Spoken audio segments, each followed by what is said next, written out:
Religião. Religião separa pessoas, cria atritos e divide lares e casais. Ela é a criação satânica mais nefasta da face da terra. A religião católica, a evangélica, a espírita e qualquer outra transforma sua fé em território privado.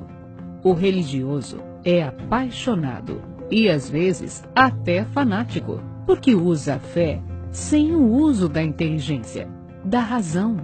O encosto que possui os fanáticos torcedores de um clube é o mesmo que conduz o fanático religioso.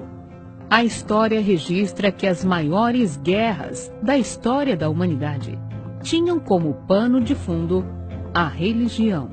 Seria essa a vontade de Deus para os humanos? Todo reino dividido contra si mesmo ficará deserto, e toda cidade ou casa dividida contra si mesma não subsistirá.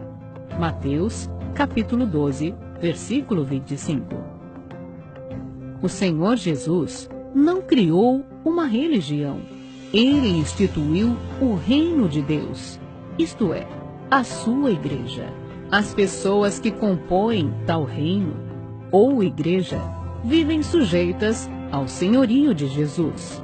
Vivem o padrão da justiça do reino de Deus. Como um corpo, ele é o cabeça e seus discípulos, os membros.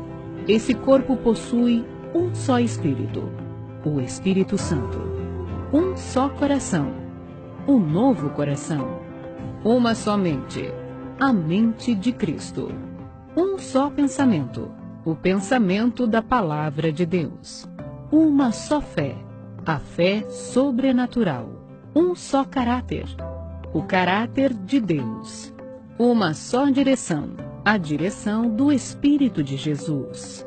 Portanto, ninguém, absolutamente ninguém, que está fora deste corpo, pertence ao Senhor Jesus.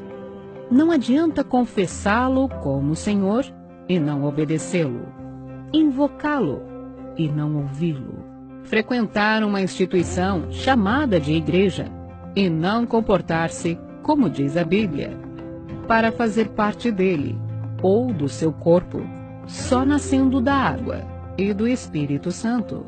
Ser cristão é ser possuído e dirigido pelo Espírito de Cristo. Vós, porém, não estáis na carne, mas no Espírito, se de fato o Espírito de Deus habita em vós. E se alguém não tem o Espírito de Cristo, esse tal não é dele.